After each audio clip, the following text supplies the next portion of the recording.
امام فرشتوں میں بھی نظر آئیں گے، انسانوں میں بھی نظر آئیں گے اور جناتوں میں بھی نظر آئیں گے۔ بے شک، سبحان اللہ سبحان اللہ۔ بلکہ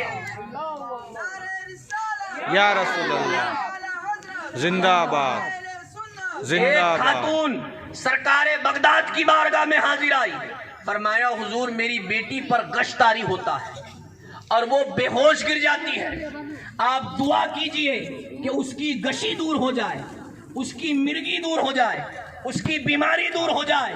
یہ سرکار بغداد ہے، فرمایا جا اور جا کر اس کے کان میں کہہ دینا کہ تجھے عبدالقادر کا حکم ہے اس بچی کو دوبارہ پریشان نہ کرے۔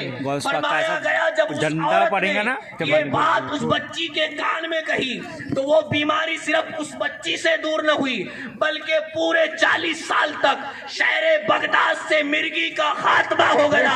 اعلیٰ حضرت فرماتے ہیں دل پہ کندہ ہو تیرا نام کے دزدے رجیم، الٹے پاؤں پھرے دیکھ کے ٹکڑا تیرا۔ سرکار بغداد کی تو انسان سے زیادہ اللہ کی مخلوق میں کوئی شے طاقتور نہیں۔ جن نے کہا میں لاؤں گا، حضرت سلیمان فرماتے ہیں یہ بتا کتنے وقت میں لائے گا؟ فرمایا ہے سلیمان اگر آپ اجازت دے تو آپ کی مجلس ختم ہونے سے پہلے اس تخت کو لا کر آپ کے قدموں میں رکھ دو۔ سبحان اللہ۔ حضرت سلیمان کی جو مجلس تھی وہ نماز فجر سے لے کر نماز ظہر اتنے وقت تک چلتی اور 1500 کلومیٹر دور سے اتنا بڑا تخت جس کی حفاظت 600 خدام اور 7ویں تہہ خانے میں بند ہو لانا، یہی بڑا کمال ہے۔ یہ خود بڑا کمال ہے، یہ بہت بڑا کمال ہے۔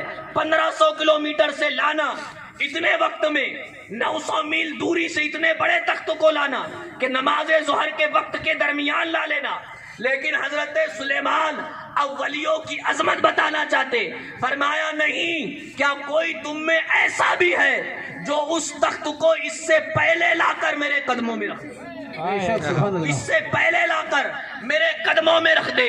اب تفسیروں میں جن کا نام آتا ہے اور وہ اللہ کے ولی حضرت سلیمان علیہ السلام کے امتی حضرت آصف بن برخیا اٹھ کر کھڑے ہوئے اور قرآن کہتا ہے انہوں نے کہا قال الذی عنده علم من الکتاب انا آتیک بہ قبل ان یرتد الیک طرفک۔ اے سلیمان اگر آپ مجھے حکم دے تو میں پلک جھپکنے سے پہلے، قرآن ہے قرآن، یہ قرآن کیا بات ہے، سبحان اللہ سبحان اللہ قبل ان یرتد بہ، پلک جھپکنے سے پہلے، پلک جھپکنے میں وقت کتنا لگتا ہے، ٹائم کتنا لگتا ہے، اور تخت لانا ہے 1500 کلومیٹر دور سے پلک جھپکنے سے پہلے قبل ان یرتد بہ۔ اگر آپ کہے تو اس تخت کو لا کر آپ کے قدموں میں رکھ دوں، بس اتنا کہنا تھا۔ سلیمان نے پلک جھپکا اور وہ تخت آپ کے قدموں میں نظر آنے لگا، سبحان اللہ آپ کے سبحان قدموں اللہ۔ میں نظر آیا۔ اب میں آپ کو بتاؤں یہ قرآن ہے، اس کا کوئی انکار نہیں کر سکتا۔ آج لوگ کہتے ہیں تم غوث کی کرامت کی بات کرتے ہو، خواجہ کے کرامت کی بات کرتے ہو، داتا کے کرامت کی بات کرتے ہو، تاج الاولیاء کی عظمت کی بات کرتے ہو، یہ ولیوں سے کیا ہوگا؟ ان کے پاس تصرف کیسا، ان کے پاس اختیار کیسا، انہیں قوت کیسے ملی، انہیں طاقت کیسے ملی، یہ میں آپ کو سمجھاؤں۔ اس سے پہلے آپ سب مل کر ایک بات کا مجھ کو جواب دو، یہ بتاؤ سارے نبیوں میں سب سے اعلیٰ نبی کون سے ہے؟ ہاتھ اٹھا کر بتاؤ، سب بتاؤ سارے نبیوں میں سب سے اعلیٰ نبی کون ہے؟ ارے سب مل کر بولو ہمارے نبی ہے کہ نہیں ہے؟ ہاتھ اٹھا کر لہرا کر بولو تاکہ دنیا کو پتا چلے بریلی کے امام نے جو کہا کہ سب سے اعلیٰ و والا ہمارا نبی، سب سے والا و والا ہمارا نبی، جس کو چھایا ہے عرش خدا پہ جلو۔ اور اعلیٰ حضرت فرماتے ہیں خلق سے اولیاء، اولیاء سے رسول، اور رسولوں سے اعلیٰ ہمارا نبی۔ تو یہ مسئلہ سب جانتے ہیں اور اس بات پر سب متفق ہے کہ سارے نبیوں میں سب سے اعلیٰ نبی کون سے؟ ارے ہاتھ اٹھا کر بولیے، ایمان کی بات آئے تو فوراً گواہی دیجیے، سب ہاتھ اٹھائیے۔ اللہ نے جن کو ہاتھ دیا ہاتھوں میں قوت دی، میں ایک بہت بڑا مسئلہ حل کروں گا انشاءاللہ۔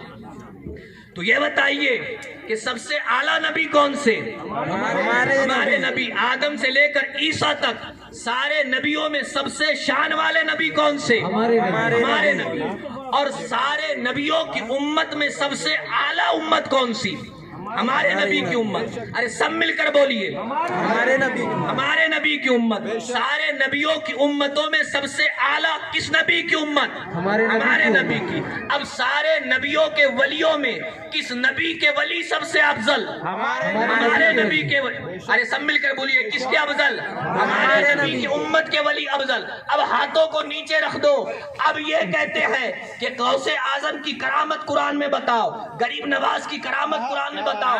تو قرآن کا ایک اصول یاد رکھو, قرآن اس وقت نازل نہیں ہوا جب غوث اعظم کی ولادت ہوئی. قرآن تب نازل نہیں ہوا جب غریب نواز کی ولادت ہوئی. قرآن تب نازل نہیں ہوا جب سرکار بغداد کی ولادت ہوئی. قرآن تب نازل نہیں ہوا جب تاج الاولیاء کی ولادت ہوئی. قرآن ان سے پہلے نازل ہو چکا تھا, لیکن قرآن کا ایک متفق علیہ اصول ہے. قرآن کا اصول یہ ہے کہ قرآن ادنا کو بیان کرتا ہے. جملے پہ غور کرو, قرآن ادنا کو بیان کرتا ہے اور اعلیٰ کو لوگوں کی عقلوں پہ چھوڑ دیتا ہے. مثال کے طور پہ قرآن نے کہا وَلَا تَقُولُوا لِمَن يُقْتَلُ فِي سَبِيلِ اللَّهِ أَمْوَاتٌ بَلْ أَحْيَاءٌ وَلَٰكِن لَّا تَشْعُرُونَ.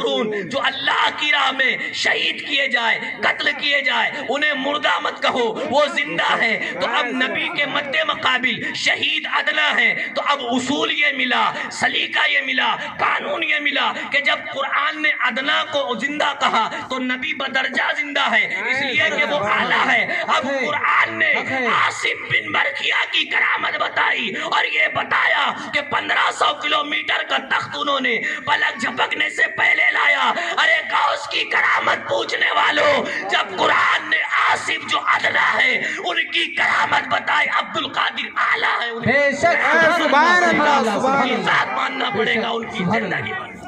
یا رسول اللہ زندہ باد زندہ باد زندہ باد. درود پاک پڑھ لے. اللہم صلی علی سیدنا مولانا محمد بارک وسلم. صلاۃ و سلام علیک یا رسول اللہ صلی اللہ علیہ وآلہ وسلم. ورنہ میں بات بدل دوں, ایسا کوئی مسئلہ نہیں. بولے تو میں اصلاح تقریر کروں آپ کے, ٹھیک ہے نا؟ نہیں چلیے ٹھیک ہے. میں اس لیے چاہتا ہوں کہ آپ کے عقیدے کی اصلاح ہو, اور میں قرآن و حدیث سے نہیں ہٹوں گا بڑے آسان انداز میں. تو قرآن کا ایک اصول ہے کہ قرآن ادنا